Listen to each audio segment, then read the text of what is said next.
الحمد لله نحمده ونستعينه ونستغفره ونؤمن به ونتوكل عليه ونعوذ بالله من شرور أنفسنا ومن سيئات أعمالنا من يهده الله فلا مضل له ومن يضلله فلا هادي له وأشهد أن لا إله إلا الله وحده لا شريك له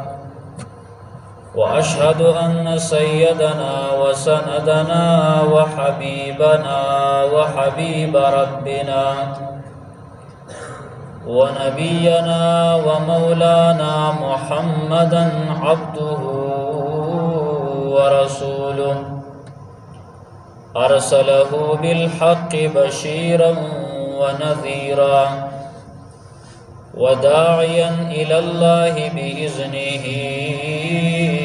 وسراجا منيرا وصلى الله تعالى على خير خلقه محمد وعلى آله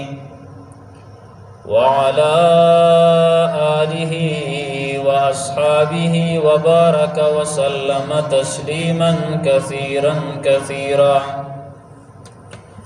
أما بعد فأعوذ بالله من الشيطان الرجيم بسم الله الرحمن الرحيم يا أيها الناس اتقوا ربكم الذي خلقكم من نفس واحدة وخلق منها زوجها وبث منهما رجالا كثيرا ونساء واتقوا الله الذي تساءلون به والأرحام إن الله كان عليكم رقيبا يا أيها الذين آمنوا اتقوا الله وقولوا قولا سديدا يصلح لكم أعمالكم ويغفر لكم ذنوبكم ومن يطع الله ورسوله فقد فاز فوزا عظيما يا أيها الذين آمنوا اتقوا الله حق تقاته ولا تموتن إلا وأنتم مسلمون وقال تبارك وتعالى أعوذ بالله من الشيطان الرجيم إنما المؤمنون الذين إذا ذكر الله وجلت قلوبهم وإذا تليت عليهم آياته زادتهم إيمانا وعلى ربهم يتوكلون الذين يقيمون الصلاة ومما رزقناهم ينفقون أولئك هم المؤمنون حقا لهم درجات عند ربهم ومغفرة ورزق كريم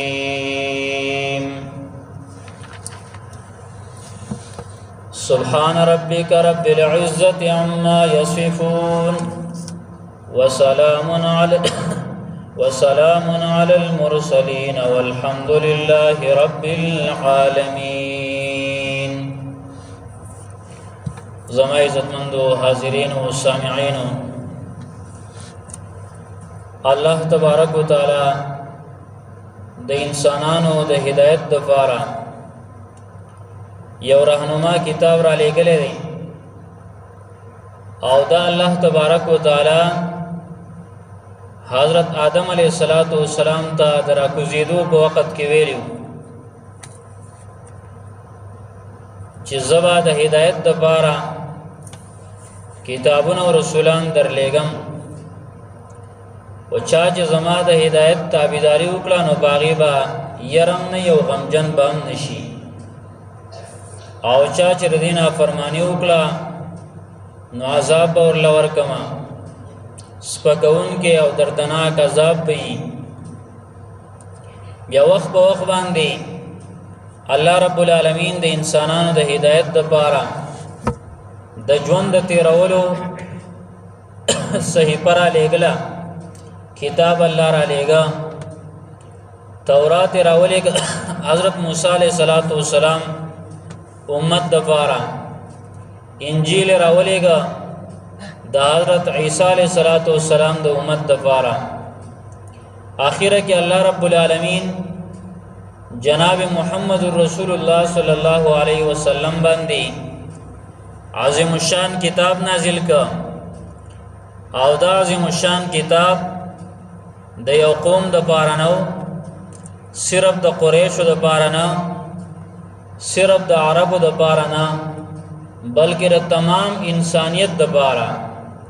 او د رسول الله صلی الله علیه وسلم په جبه مبارک باندې دا اعلان وشو مخلوق ته چې زه تاسو ټولو ته رسول الله لېږلی شوی یم تاسو ټولو دپاره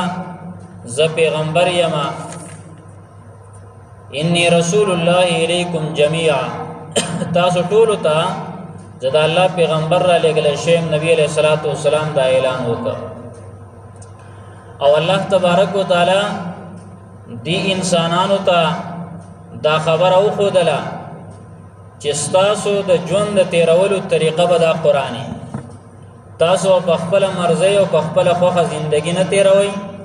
که په خپله مرضۍ او په خپله خوښه زندګي تیروئ ناکام به یې د دې وجې نه عزتمندو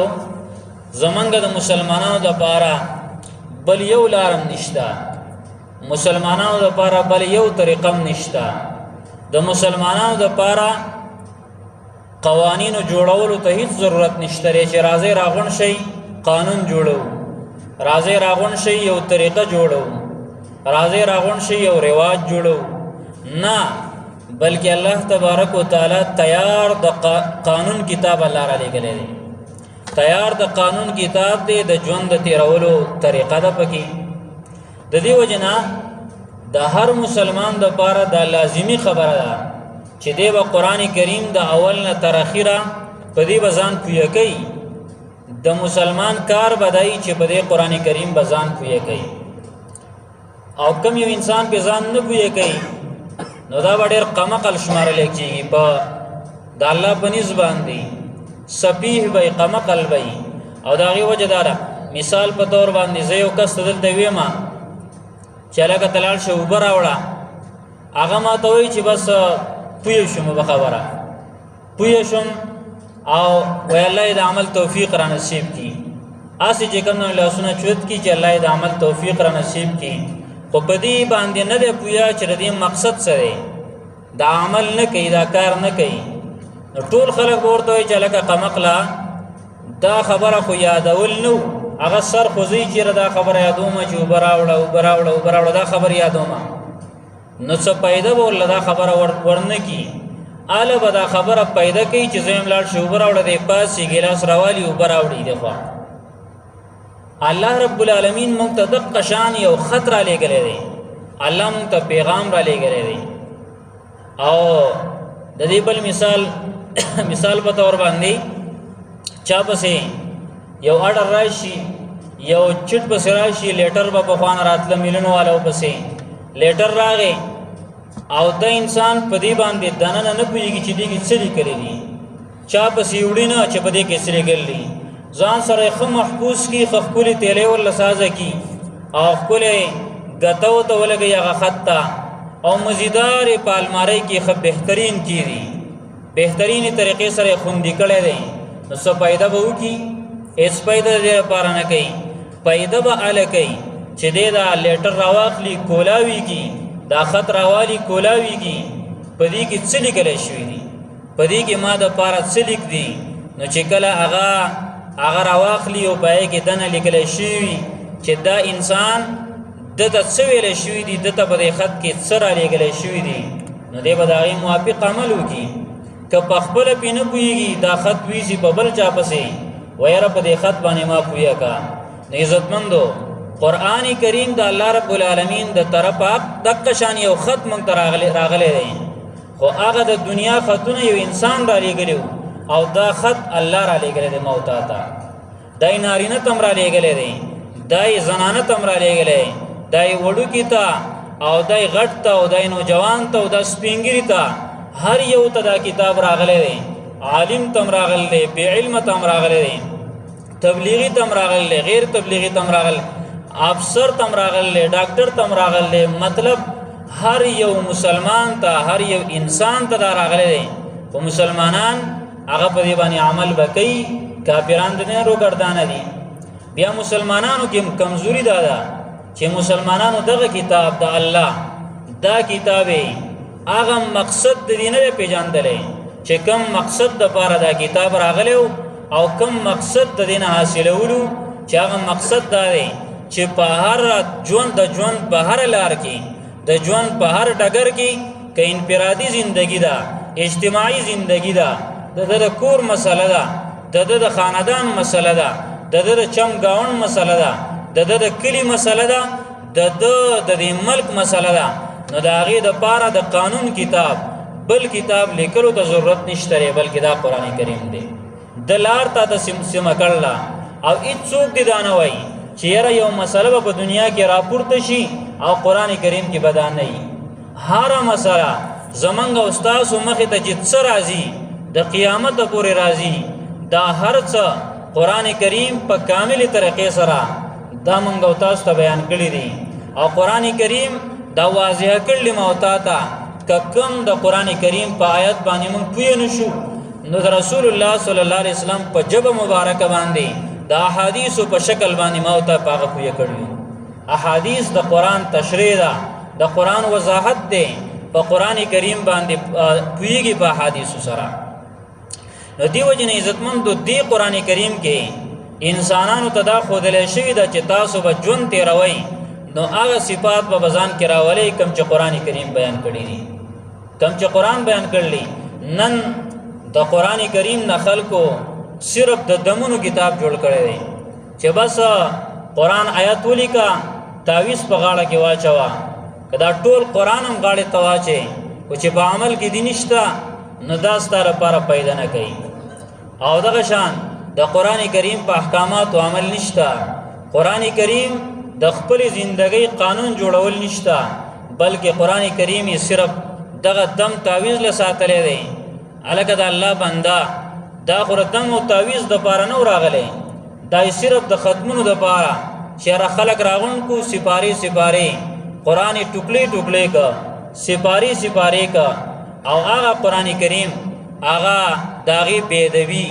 او په هغې کې چې کوم دی نو هغه قرآن که څوک سم وایي او که غلط وایي پاڼې اړئ او دغه شانته کې په هغې باندې خوراکونه، او دا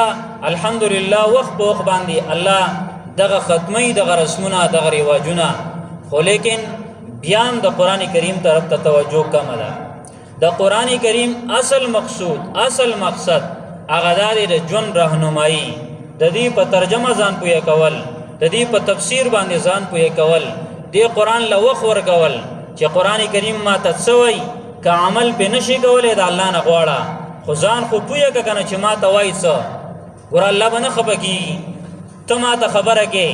او زه تا ته یم چې ستا خبرې نه اورم، ما سره ټیم نشته ری یاره، خبرې ترې غوږ نشم ایښودی، څومره به خفه کېږي؟ دشمني به را سره کې که نه چې زه یم زه ستا خبرې نه اورم، ستا خبرو ته زما ټیم نشته او یاره ستا په خبرو زه نه پوهېږم. دقه شان الله رب العالمین عظیم ذات دی، هغه د خپل بنده نه، د خپل غلام نه، د خپلې بندې نه الله تبارک وتعالی خفه کېږي چې وګوره زما قرآن کریم زما د خط دې هېڅ قدر نه کوي، زما د خط دې څه قدر ونه که،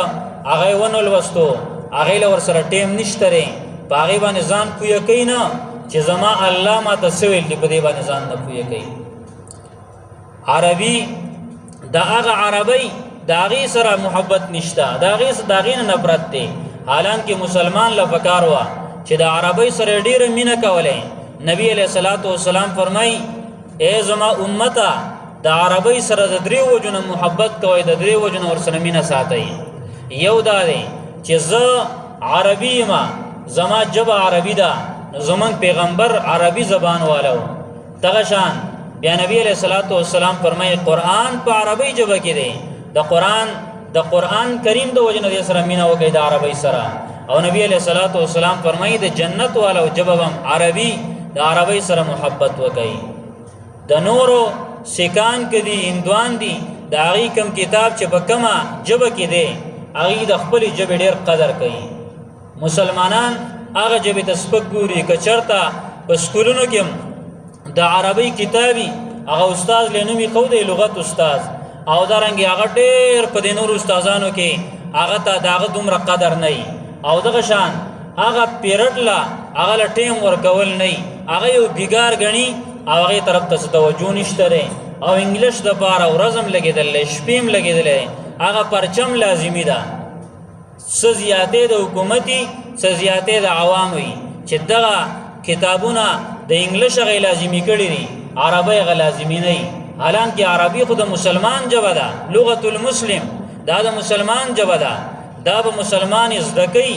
مسلمان به د دې سره مینه کوي د قرآن کریم د وجې نه. او ځکه چې دغه کتابونه زه به شرط سره وایم که هغه کتابونه اما کتلي که دغه د سکول کتابونه هم صحیح ماشومان ووایي قرآن کریم به نیم نه زیات دی په ترجمه باندې ویلی شي. بیا که دا صحیح ویل څومره علم چې په هغې کتابونو کې پروت دی، خو پروت دی نو یادوي خو نه. څومره علم چې په هغې کې پروت دی، که چېرته په دغه لیول باندې دغه ماشوم دغه د سکول والا د 14 په دغه طریقه کولی نو دی غټ عالم به د یونیورسټۍ نه وتلی، د کالج نه به غټ عالم وتی، دومره علم پکې راجمع شوی دی. خو لیکن هغې سره احساس نشته دی، هغه خپل دین هغه ورته سپک ښکاره شوی دی مسلمانانو ته. حالانکې دې قرآن کریم کې زمونږ او ستاسو د ژوند د تیرولو طریقه ده. دا قرآن موږ ته وایي واده به څنګه کې، ولې د نبي علیه الصلاۃ والسلام ودونه نه شوي، ستا به لا یو شوی د نبي علیه الصلاۃ والسلام نه شوي. ماشاءالله د صحابه کرامو کې څوک داسې صحابي نشي ښودلی چې د هغه یو واده وي. 1,24,000 نه زیات صحابه دي، هر یو صحابي که څلور نه نو دوه خو خامخا کړي دي.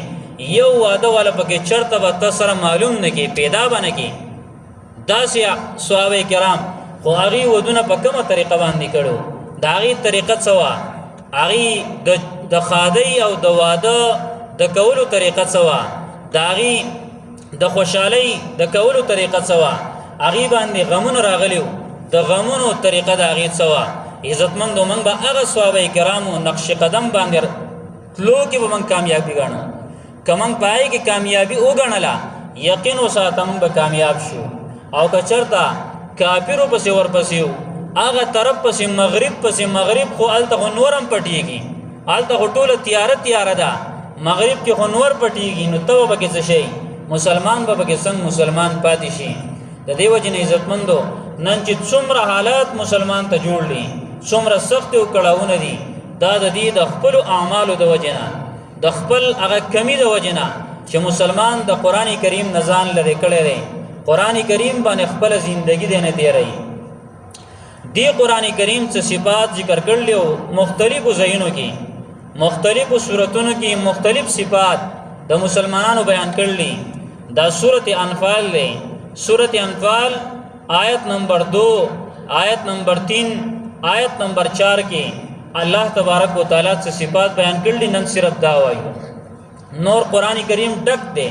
د دې نه چې مسلمان به څنګه وي، مسلمان بداسي، مسلمان بداسي، مسلمان بداسي. نن که دغه د قرآن کریم صفتونه موږ وګورو او بیا ځان ته وګورو نو یو غټ بزرګ، یو غټ عالم هغه کې ما صفات نشته. ځکه وجه دا ده،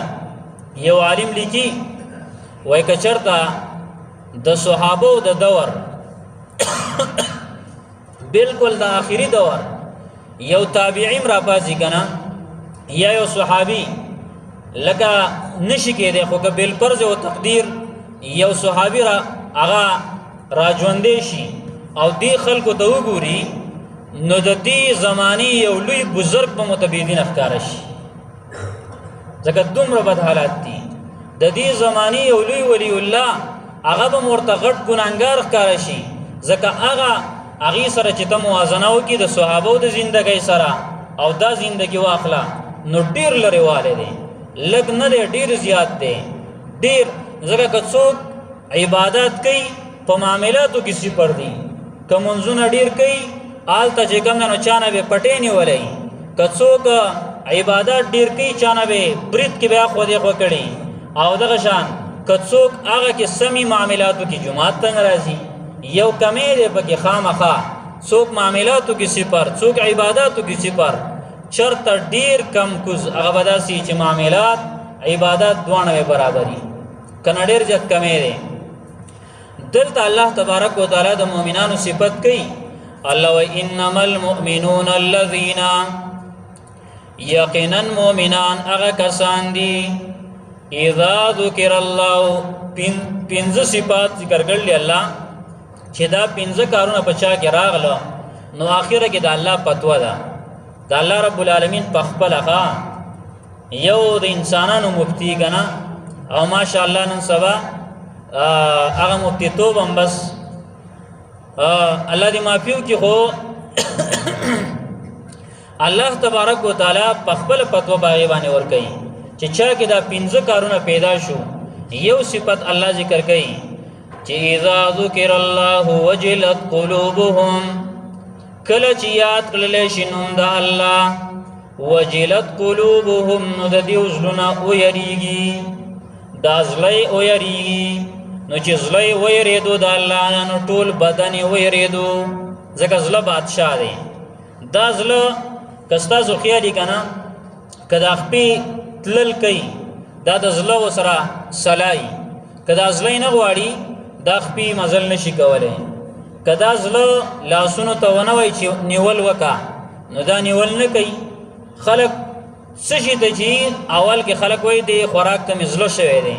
ځکه زله مطلب دا ټول د دې ټول کنیکشن د سترګو د غوګونو د دماغو دا ټول کنیکشن د زله سره زله بادشاہ دا خبره پاس کوي او دا لاړ شي د دې زله دماغو ته وای، دماغو کې خبره تاو راتاو شي، اپ سوچ وکي قوت متفکره دا په دماغو کې قوت متفکره هغه فکر والا قوت هغه په فکر وکي سوچ وکي او بیا خبره وشي. نو کله کله سړی قوت متفکره ختم شوی نو دې خبر باندې فکر نه کوي، بس سیده را دانګي ځکه نو دا فکر او سوچ نه کوي، ځکه هغه قوی متفکره کمزوري شي. دا الله یو نظام جوړ کړل او نبی علیہ الصلوۃ والسلام فرمایي وای کله چې وای پزړه کې یو ټوکړه په بدن کې یو ټوکړه د نبی علیہ الصلوۃ والسلام فرمایي بدن کې یو ټوکړه ده، الا ان فی الجسد لمضغه، په بدن کې په جسد کې یو ټوکړه ده، اذا صلحت کله چې دا برابرای صلح الجسد كله نو دا ټول بدن بیا برابرۍ، او کله چې خراب شي د زړه ټوکړه د بدن ټوکړه د زړه نو دا بیا ټول بدن د دینه خرابي. الا وهي القلب، نبی علیہ الصلوۃ والسلام فرمای اغزله دی. نو او ځکه الله رب العالمین فرمای چې کله د الله نوم یاد کی نزلونه وېریږي او چې زلې وېریدو نو بیا دا ټول اندامونه غلط کارونه نه کوي. نو الله تعالی کی یوازې په جمعات کې نه بلکې بهر دی، او چې الله تعالی شي یره پلان کې کار او الله رب العالمین دا غنو مرتیات شنو بس دی وېریږي او هغه ناروا کار نه دی بیا ځان ساتي. نو یو صفت الله ذکر کړی دی اجازه ذکر الله وجلت قلوبهم، کله چې د الله نوم واغستل شنو د دزلو وېریږي. او بل صفت واورا وَإِذَا تُلِيَتْ عَلَيْهِمْ آيَاتُهُ زَادَتْهُمْ إِيمَانًا، کله چې په د الله آیاتونه ولوستل شي د ایمان زیات شي، ایمان کی زیادت راشي، ایمان برابر شي، ایمان خشي، د ایمان اثر زیات شي، زادتهم ایمانا، ځکه ایمان دا کله نبی علیہ الصلوۃ والسلام فرمایي دا زړونه زنګي لکه څنګه چې اوسپنه زنګي، کله کله د انسان د ایمان بیخي په اخرنۍ باونډري باندې پروتي نږدې ده چې د انسان کافر شي، نو چې کله د چارج میلاویږي قرآن او حدیث ورته بیانېږي نو د زړه او د ایمان بیرته مضبوط شي. او دریم صفت الله وعلى ربهم يتوکلون، او په خپل رب باندې ځان سپاري الله دې ځان حواله کړی دی الله باندې ځان سپارلی دی الله باندې چې چا ځان وسپاره عزتمندو دغه انسان نشي ناکامه کېدی دی به کامیابي دی به الله خوشحاله ساتي دی به کامیابي نن چې څومره منګه دا سختو تکالیف او پریشانو سره مخامخ یو منګ په الله ځان نه سپارل په الله باندې ځان سپارل خو ګوره توکل دی ته نه وای چې انسان با هیڅ سم نه کوي او قلاري بناسي او دی به وای چې را هر څه به میلاویږي په الله مې توکل دی نه دا ګوره توکل نه دی یو صحابي راغی او هغه بارې اوښه پرېښو د دنده راغی مسجد نبوي ته بیا چې بار ته وتو نو اوښه یې نه وه نبی علیہ الصلوۃ والسلام ته وی د الله پیغمبر چاره نه اوخه پټکلا نبی علیہ الصلوۃ والسلام وی تا تړل و وینا نه د الله پیغمبر د الله په توکل مې پرېخه و په الله مې توکل کړو نبی علیہ الصلوۃ والسلام ورته وی لاول به دا اوخه وتړي اسباب په استعمال کی نبی اب ورستو چې کم دینو دا با په الله باندې توکل وکي دیو جن اسباب استعمال اول د یمن والا خلقو هغه به حج لچراتله نو بس هیڅ به ځان سره راوړه خوراک خرچه به وسنوا کچا به ته تاسو خرچول نه راوي وې منګه په الله باندې توکل له بس پیسې کنه می کنه خدای الله په لار کې وځه ځینې خلک په دې کې ډېر ګرمي وای د الله په لار کې صرف وځه پیسې می سي وای بس راضي بدل دا غلطه خبره ده لاول به اسباب استعماله هغه یمن والا براله نو چې کله بیت الله شریف تراله بیا خو ایمانونه دومره مضبوط نو کنه بیا به کوم د هغه به سوال کو بیا چې سوال وکاو نو الله تبارک وتعالى وتا قران کریم کې آیاتونه راولېګل چې بهترین ایمان چې کوم د هغه دی او غوړه خرچدار چې ځان د سوال نه بچ کړي تاسو چې کوم د اسباب په استعمالوي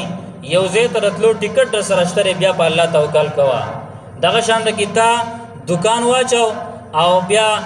ګوره په الله باندې ځان وسپاره پای کې ګوره په مال کې برکت پیدا کېدل بیا د الله کار دی برکت پکې ورته نشي پیدا کولای کنه د سي خلق دی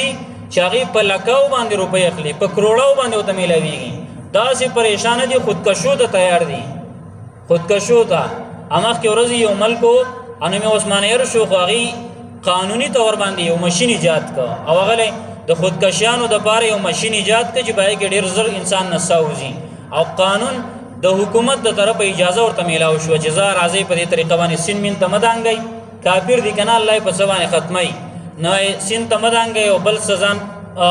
زوړندوي ما یو ماشين چې کوم د هغه ایجاد کزان لا پای کې دا سپریوزي د پریچ پشاندګي ست په څنګه رابان کې بس شي ساته خطرې دا سه خلق دی حالانکه هغه ته نور څه کمی نه خو وجدای چې هغه چې کوم نو الله رب العالمین دا غي په عمر کې دا غي په مال کې الله برکت نه چولې نو دا یو اهم چیز دی ندی وجنا په الله به توکل کې په الله به ځان سپاري الله رب العالمین باندې وزن سپاري سبب به استعمالي په الله توکل کې او دغه شان مثال په تور باندې بیماری نو دا څه باندې کې چې په الله می توکل له هیڅ علاج نه کومه یرا ګولې مولې په تندر نه لګاما بس الله می خکې الله دې خکې خو الله دا دوايي نه را لګلې دي د پاره دي چې ته دا استعمال کې د ضرورت موافق اخوا بعضی به خشي او بعضی مړ شي اخوا خکېدل او نه خکېدل ستا کار نه دی اگر دې ګولې کارم نه دی اگر دې شربت کارم نه دی اگر دې انجکشن کارم نه دی اگر د ډاکټر کارم نه دی اگر د الله رب العالمین کار دی چې الله رب العالمین په دې کې شفا اچي او کنه اچي خطبه سبب استعمالي الله وعلى ربهم يتوکلون سلورم صفت د مسلمانانو دا دی الله وی الذين يقيمون الصلاه هغه کسان چې د مانځ پابندي کوي مونږ ډیر زیات اهم دی ادي وجنا د مانځ ډیر زیات اهمیت دی او د سوره مدثر داغه یو آیت دی آیت نمبر 43 نا التجک 43 آیت نمبر 42 کې چې الله تبارک وتعالى د جهنميانو تذکرہ کوي چې دا جنتیان به ورشي دي جهنميانو لا جهنم والو تبوي ما سلککم فی سقر ما سلک دا آیات ګره هغه مسلمانان ووري چې منځونو خیال څوک نه ساتي یاد ساتي چې نه منځونه قضا شي د منځونو داغي در راګرځولو د قضا د منځ کولو داغي چې کوم نه اراده وکي او دارنګ د نن ناغ سٹارټ کې شروع کړي منځونه چې نه قضا شي او آینده لپاره منځ اپره خودل ونی شي نبی علیہ الصلوۃ والسلام دا فرمای چې د مسلمان او د کافر په مابین کې فرق په منځ سره دی چې د کافر مون نه کوي مسلمان یې کوي نو دا جنتیان به د دې جهنميانو د تپوس کوي ما سلککم فی سقر تاسو دې سقر مقام ته څه شرا واستئ جهنم ته چا څه شرا واستلې ولې جهنم ته راغلی څه عملم کړو قالو نو دا جهنميان به ورته وایي لم نکو من المصلین نو منګه منځ کوونکي منظم نو کړی د جهنمی اولنۍ خبره دا ده چې زه جهنم ته ذکر راغلم چې ما مونږ نو کړی لم نکو من المصلین منګه مونږ نو کړی دیو جن چې هغه ارمان بیا کو نو د نن نه د منځونو داغه خیال وساتئ چې یو نوجوان یو مشر کشر داغه نه منځونه قضا نشي او دا یوازې د مشرانو کار نه دی چې رسول سپینګره شو دی منځونه کوي او نور بس هغه دغه شان بیغمي نه هر مسلمان هغه منځ کوي د جمع اهتمام وکړي جماعت کې به کوي د جمع اهتمام وکړي هر مسلمان او درنګ منځونه صحیح ادا کول ځکه کله نه کله به تا شي کله کله به ته کوشش وکړي جمعه ته بم راشي مونږ بم چې کوم نه روان به خو خپل او داس به کړي روان به را بشي خو دلته یو شیطان هم نازیزه کا د شیطانانو تشکیلونه کیږي باقاعده څنګه زمونږه دا انسانان کې تبلیغ والا ماشاءالله بهترین مهنت کوي او هغه دا تشکیلونه لیږي او خلک په منځونو باندې په عبادتو باندې راړي نو دغه شان شیطان ابلیس هم داغه یو تخت په سمندر باندې او هغه تشکیلونه کوي باقاعده پای کې دا او دس د خرابولو د پاره چې د دې انسان او دس ته خراب کا د دې لپاره باقاعده یو لخر اغناسي تیار دا د سونو ځای کې درته ناس دي د دشمنان او دا بیا د مانځ کې په سب کې درته ناس دي او هغه شیطانان وسوسه چې نمون د خرابای نو اسنه چې ستارو کوم برابر نه سجدم برابر نه او ته چیرې یو شل لکاته نه پلکامه او زور زور او چې کوم نو ټنګي وای نو ګوره دغه منظم د الله په دربار کې قابل قبول نه وي صحیح منځو کا بهترین منځو کا نو الله وای د مسلمانانو بل صفات داري چې الذين يقيمون الصلاه هغه کسان چې پابندي کوي د منځونو نو پنځم صفت ومما رزقناهم ينفقون او باز دا هغه مال نه چې موږ دی ولور کړي دي خرج کوي د الله په لار کې د الله په دین باندې د الله په لار کې لګي